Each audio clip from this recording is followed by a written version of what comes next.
Tiga capres akan saling berhadapan untuk adu gagasan soal pertahanan, ketahanan, hingga geopolitik dan juga hubungan internasional. Akankah saling serang ini kembali terjadi seperti dua debat sebelumnya? Kita akan bahas dalam dialog utama kami hari ini. Sudah bersama kami pengamat militer dari ISS, Khairul Fahmi, dan juga ada pakar komunikasi politik Universitas Pendidikan Indonesia, Karim Suryadi. Assalamualaikum, selamat sore Pak Fahmi. Mas Karim, Pak Karim tampaknya masih nanti akan segera bergabung. Saya ingin Udah bergabung. Oh, sudah bergabung. Bisa dibuka kameranya mungkin? Oke, Rahmat ya. Siap. Yang sudah tampak di layar ada Pak Fahmi. Pak Fahmi, apa yang Anda cermati dari tadi ada visi soal pertahanan yang ditawarkan ketiga paslon? Apa saja yang bisa dikritisi, Pak Fahmi? Iya, ya setidaknya kalau kita lihat ada beberapa topik krusial yang yang ditampilkan dalam visi misi para capres maupun yang mestinya ditampilkan sebagai visi misi para capres gitu ya. Nah, saya mencatat misalnya pertama soal pembangunan postur dan sistem pertahanan. Semua capres dalam visi misinya menyinggung tentang gagasan-gagasan bagaimana membangun postur pertahanan, bagaimana memantapkan sistem pertahanan. Ya. Tapi sayangnya menurut saya ide pembangunan postur pertahanan bahkan maupun sistem pertahanan ini nggak sepenuhnya gitu ya dikaitkan dengan perkembangan lingkungan strategisnya ya, misalnya soal resiko-resiko, ketidakpastian, kompleksitas maupun ambiguitas gitu ya, termasuk juga bentuk-bentuk ancaman peperangan di masa depan yang ya kalau kita lihat itu cenderung multidimensi dan kabur gitu ya, antara ranah politik dan militer, ranah sipil dan militer ini kabur begitu. Ini kan penting juga untuk dipahami supaya kita juga bisa membangun postur yang tepat untuk mengantisipasi bentuk-bentuk ancaman tadi. Nah, kemudian yang kedua itu ada isu kesejahteraan prajurit. Ya. Oke. Semua juga mengangkat topik ini dalam dokumen isinya gitu ya. Tapi sayangnya lagi tidak ada satupun yang menjelaskan dengan lebih rinci gitu ya. Oke. Apa saja sih kebijakan yang terkait dengan kesejahteraan ini gitu. Jadi baru perencanaan saja Pak Fahmi. Baru perencanaan saja gitu, tak detail bagaimana nanti implementasinya bagaimana gitu. Kalau perencanaan kan mestinya sudah lebih detail ya, tapi kalau kita bicara kesejahteraan ini kesejahteraannya seperti apa misalnya. Ini kan TNI Polri, ASN ini sebenarnya sudah jauh lebih sejahtera dibanding kebanyakan kelompok masyarakat Indonesia gitu. Oke, kalau soal ini tadi Anda singgung postur. Kalau soal prioritas anggaran, apakah tergambar dalam dokumen visi misi para paslon ini, Pak Fahmi, soal anggaran pertahanan ini? Nah ini salah satu yang menjadi concern mestinya adalah soal anggaran pertahanan ya. Ini sayangnya dari tiga capres ini hanya satu paslon nih yang dalam visi misinya secara jelas dan tegas menyampaikan persoalan anggaran ini. Pak Prabowo dan Mas Gibran itu menyampaikan soal anggaran justru sebagai prioritas pertama dalam sektor pertahanan gitu ya, soal anggaran.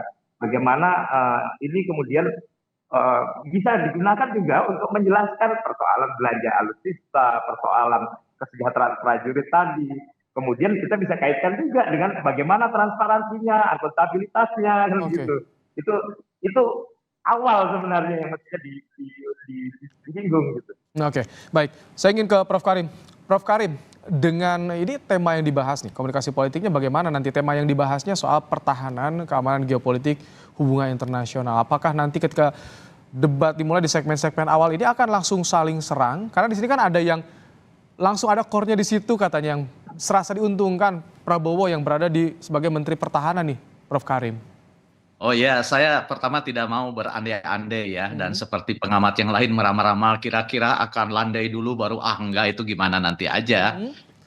Menurut saya apakah mau langsung nyerang, mau landai, itu mah biasa-biasa aja kali tergantung nanti Oke. situasi. Tetapi yang pasti kalau dilihat dari tema, memang ini kan makanan sehari-harinya Paslon 02. Nah, ada yang menarik menurut saya. Selain karena terkait dengan tema yang merupakan jabatan yang sedang diduduki oleh paslon nomor 2, juga adalah fenomena bahwa selama ini paslon nomor 2 itu kan mengidentifikasi diri sebagai bagian dari petahana. Baik namanya Koalisi Indonesia Maju maupun dalam beberapa hal selalu membela kebijakan Presiden Joko Widodo. Dan karena itu maka kan sudah jelas petanya sekarang. Iya. Kalau paslon 01 perubahan, paslon 02 itu lanjutkan gitu kan. Paslon 03 lanjutkan dengan beberapa catatan atau revisi. Jadi menurut saya ini sebenarnya titik kritisnya di sini. Kenapa saya bilang titik kritis? Karena di satu sisi paslon 02 itu akan sangat menguasai. Sudah jelas itu. Tadi misalnya Pak Paris sudah menyebut dari sisi anggaran sudah digambarkan.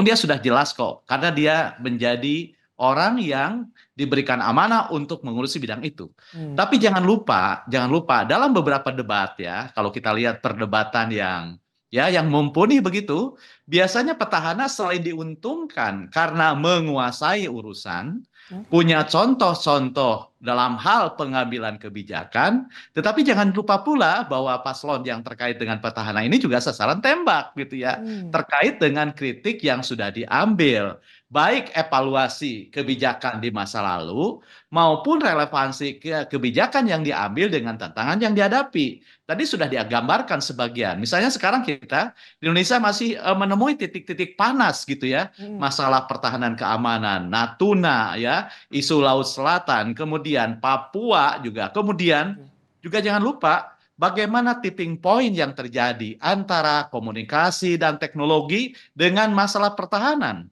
Analisis Klaus Schwab misalnya dari Uni Eropa mengatakan bahwa medan pertempuran yang akan datang, ini kan Klaus Schwab membuat penelitian itu 2015. Dia bilang akan terjadi 10-15 tahun ke depan. Artinya tahun-tahun sekarang, dia katakan medan pertempuran yang akan datang tidak lagi terjadi di darat, laut, dan udara. Tetapi medan pertempuran sesungguhnya sekarang adalah terjadi di otak manusia.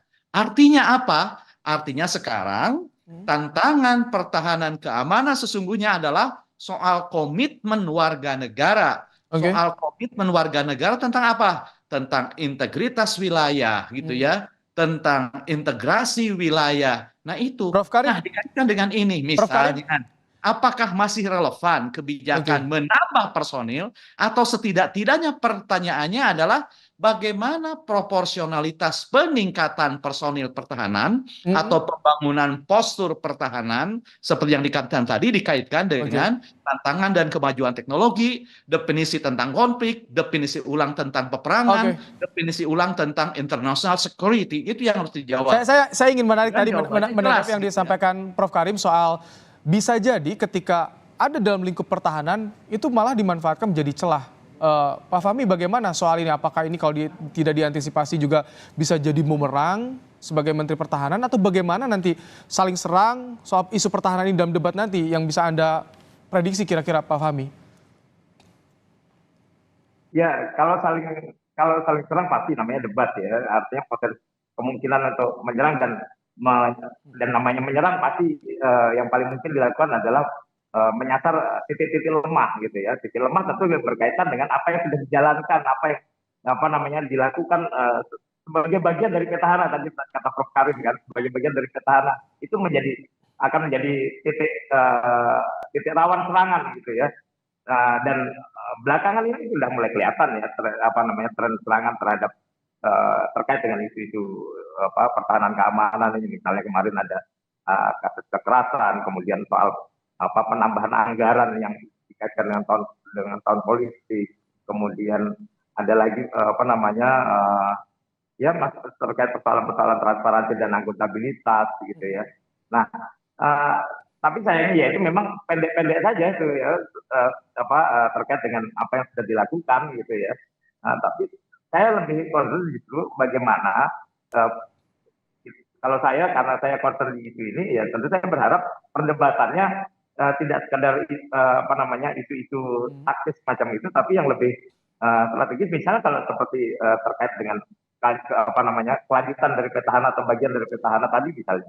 Kalau Jadi background paslon bisa diperhitungkan nggak, Pak Fahmi? Background paslon kan Anies dan juga Ganjar kepala daerah, tapi Prabowo Menteri Pertahanan itu bisa diperhitungkan soal background paslon.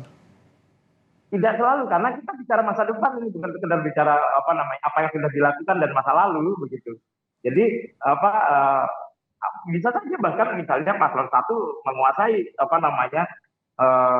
ternyata menguasai perdebatan karena mereka mengidentifikasi persoalan-persoalan yang baru mungkin di masa depan dan itu kemudian rasional, misalnya seperti itu ya.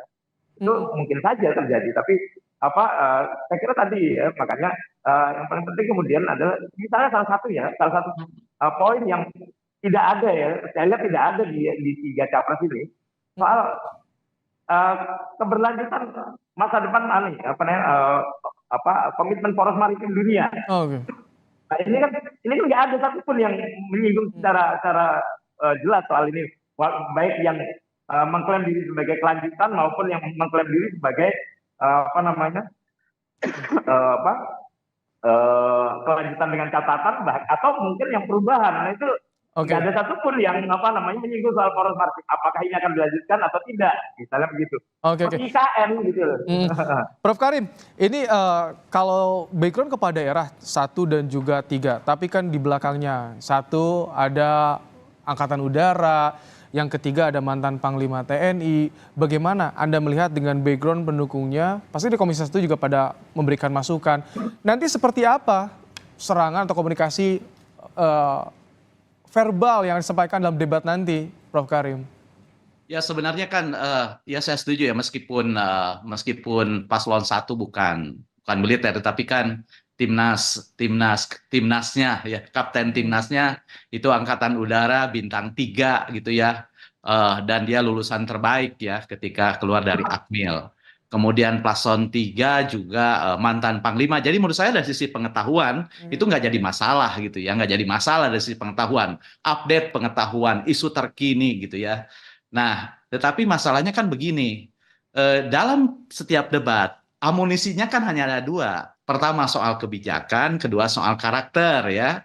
Kebijakan itu soal apa yang menjadi tujuan umum, common platform-nya gitu ya dalam bidang pertahanan. Tadi sekilas sudah digambarkan dalam visi. Kemudian apa yang sudah dikerjakan dalam bidang itu gitu ya. Bukan hanya kebijakan yang sudah diambil Departemen Pertahanan, tetapi bagaimana legacy yang sudah diambil oleh paslon. Ini penting karena itu akan menjadi alat persuasi yang kuat. Kemudian yang ketiga soal apa yang akan dikerjakan. Ini program. Visi berbicara tentang program. Nah, amunisi yang kedua soal karakter. Karakter itu soal bagaimana nilai baik paslon dalam bidang itu, kemudian bagaimana cita-cita yang akan dia wujudkan.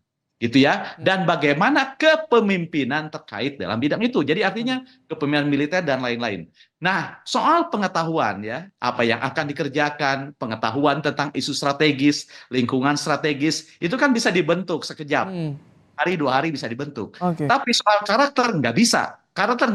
Karakter adalah sesuatu yang terbangun, ditempa oleh waktu, ditempa oleh pengalaman, dan sebagian merupakan bawaan sejak lahir. Jadi menurut saya ini yang akan menarik gitu ya. Akan menariknya di mana? Akan kelihatan meskipun bekal informasi pengetahuan dari kanan kiri didapat, tapi kita tetap saja publik akan melihat, oh ini informasi yang baru hinggap sehari 2 hari di dalam benak paslon. oh ini informasi yang sudah mengendap terinternalisasi Oke. dalam sikap dan karakter. Misalnya sekarang yang ditunggu termasuk oleh saya, misalnya kecemasan publik soal bagaimana kekuatan kita membangun ketahanan sendiri gitu ya, pertahanan sendiri, kemandirian dalam bidang pembangunan pertahanan sehingga tidak bergantung pada salah satu kekuatan. Oke. Kemudian yang kedua, terkait dengan pemajuan pembangunan infrastruktur di dalam negeri.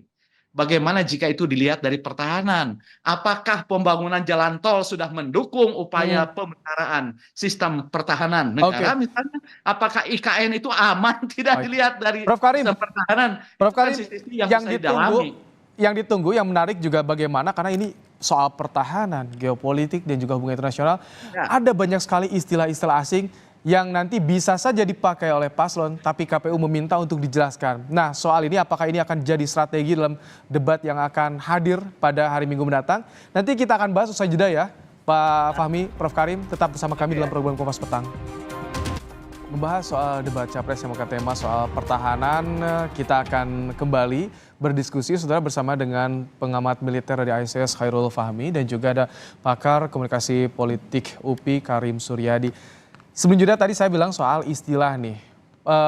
Pak Fahmi, bagaimana nanti soal istilah di pertahanan? Apakah ini juga bisa jadi strategi para paslon dalam mencapai serangan dalam debat nanti, Pak Fahmi? Iya, ya belajar dari pengalaman debat kemarin ya, dan ya memang eh, bisa jadi strategi ya, tapi kan sudah ada aturan main yang diperbarui oleh KPU ya, bahwa kalau apa namanya tingkatan itu harus dijelaskan, dielaborasi gitu ya, supaya tidak menjadi multitafsir dan jadi bahan olok-olokan juga gitu ya. Jadi menurut saya itu pasti akan dipenuhi ya aturan KPU ini, sehingga kita tidak akan mungkin menemukan istilah-istilah atau singkatan-singkatan yang sifatnya teknis tapi kurang lazim didengar publik, kecuali istilah-istilah atau singkatan-singkatan teknis yang memang sudah lazim, misalnya soal alutsista misalnya gitu kan. Itu sudah lazim, sehingga itu masih mungkin ya digunakan. Tapi kalau yang sangat yang sangat teknis dan itu nggak lazim didengar, saya kira itu akan dimintakan elaborasinya. Oke. Soal istilah tadi, Prof. Karim, kan banyak sekali di pertahanan, di geopolitik, hubungan internasional, banyak sekali istilah yang bisa jadi dipergunakan para paslon. Ini kalau digunakan jadi strategi memang berpengaruh terhadap psikologi lawan bicara, lawan debat nggak sih, Prof. Karim, dalam komunikasi politik? Iya bisa berpengaruh terhadap lawan bicara, bisa juga menjadi blunder ya bagi yang bersangkutan. Karena dua hal. Yang pertama, saya berharap paslon dan tim pemenangan tahu persis, bisa membedakan mana pertanyaan yang sulit dan mana pertanyaan yang tidak bisa dipahami atau dimengerti. Beda ya, pertanyaan sulit dengan yang tidak dipahami. Pertanyaan yang dipahami itu sesulit apapun dia paham, arahnya kemana, konteksnya apa. Jadi kalau ada pertanyaan, kan sudah jelas kepanjangannya apa, konteksnya di mana. Sebab jangan lupa, debat ini kan bukan hanya untuk menguji pengetahuan, dan sasarannya bukan membuat lawan bicara itu ternganga, tergagap, melongo, karena ketidakmengertiannya, tapi ini menjelaskan kepada publik bahwa dia adalah orang yang layak menjadi presiden atau wakil presiden menurut publik dalam kriteria apapun, dan membantu publik untuk memprediksi kelayakan itu yang pertama. Yang kedua, jangan lupa pula yang kita tonton itu adalah orang-orang yang akan menduduki presiden, wakil presiden, yang secara nalar orang biasa saja, mereka berpikirnya sudah tingkatan strategis gitu ya, komprehensif, kepentingan bangsa dan global, bukan mengurusi masalah teknis yang sudah selesai dikerjakan tingkat kasih atau kadip itulah. Jadi menurut saya meskipun di negara lain juga ada, tapi itu di sana juga menimbulkan sentimen negatif. Kenapa? Karena itu kan mengandung motif. Pertanyaan seperti itu mengandung motif. Apakah motifnya mengetes atau mempermalukan? Jangan lupa, publik pun harus diserahkan, diberitahu, diinformasikan bahwa yang bertanya itu kan mendedahkan pengetahuan. Jadi kalau ada prinsip mengatakan as-su'alu nisful ilmi, pertanyaan itu setengahnya ilmu, orang yang bertanya juga akan memperlihatkan kualitas ilmunya dari pertanyaannya. Jadi saya berharap tidak ada lagi pertanyaan begitu, karena selain paslon, publik pun dirugikan karena tidak mendapatkan informasi sesungguhnya ia dapatkan yang diperlukan untuk memprediksi calon mana yang layak menduduki jabatan presiden dan wakil presiden. Oke. Yang lupa, kami ini sebagai pemilih itu dituntut membuat prediksi apakah paslon 1, 2, atau 3 yang layak. Oke. Pepatah mengatakan sangat mudah menemukan kesalahan, tapi tidak mudah membuat prediksi yang akurat. Gitu. Baik. Saya Nah, ke debat ini alat bantu untuk memprediksi siapa yang layak menduduki jabatan presiden wakil presiden dalam pandangan kami menurut kriteria apapun yang digunakan.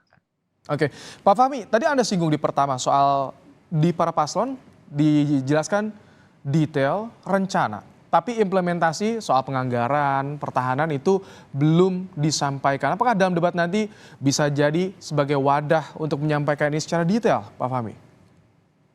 Oh iya betul, kan tadi juga kita kalau kita lihat tayangan tadi, Pak Ganjar misalnya salah satunya sudah menyinggung soal pembelian pesawat bekas. Nah itu mungkin itu juga akan jadi salah satu amunisi ya nanti pada waktu debat ya yang akan dipertanyakan ke Pak Prabowo. Dan Pak Prabowo tentu harus menjelaskan kenapa dia pesawat bekas, dan itu pasti akan terkait dengan persoalan anggaran, persoalan ini juga kan gitu.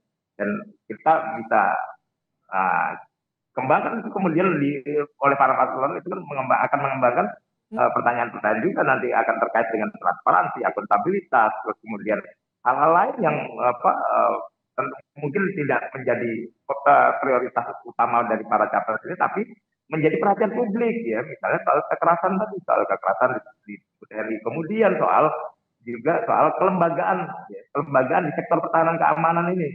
Kita tahu beberapa waktu yang lalu misalnya ada usulan perubahan undang-undang TNI yang kabarnya dibahas oleh Mabes TNI, dan itu kemudian kelihatan agak kurang sinkron ya antara Kementerian Pertahanan dan Mabes TNI terkait dengan pengelolaan anggaran misalnya. Terus kemudian terkait dengan Polri, misalnya terkait dengan status kelembagaan TNI yang diminta di bawah presiden. Hal itu kan juga bisa menarik dalam debat nanti menjadi pertanyaan. Oke, Prof Karim, singkat terakhir harapan komunikasi seperti apa nanti yang disampaikan para paslon dalam debat soal pertahanan, keamanan, geopolitik, dan juga hubungan internasional, Prof Karim? Ya, harapan saya para paslon itu mendedah kebijakan yang akan diambil, dan kebijakan yang didedahkannya itu bisa menunjukkan referensi kebijakan. Sehingga jelas posisi mereka, misalnya terhadap kasus Papua, mau seperti apa? Apakah pendekatannya strategi pertahanan, wujudnya apa? Apakah pendekatannya kesejahteraan, wujudnya apa? Sehingga positioning kandidat itu terbaca, dan kami pemilih mudah gitu ya. Semudah misalnya kalau saya pro ya IKN, pilih nomor 2 atau 3. Kalau saya tidak setuju IKN, pilih nomor 1. Semudah itu harapannya. Dan dibahas kebijakannya detail gitu ya, konkret gitu. Meskipun tidak mungkin mengingat angka-angka yang banyak itu. Tapi bagaimana posisi paslon dalam bidang pertahanan, keamanan, hubungan internasional, dan geopolitik itu tergambar jelas. Kami tangkap. Terima kasih Prof Karim Suryadi dan juga Khairul Fahmi. Terima kasih telah menyampaikan pandangannya dalam program Kompas Petang sore hari ini. Sehat selalu Bapak-Bapak. Ya, sehat selalu, salam damai dari Bandung.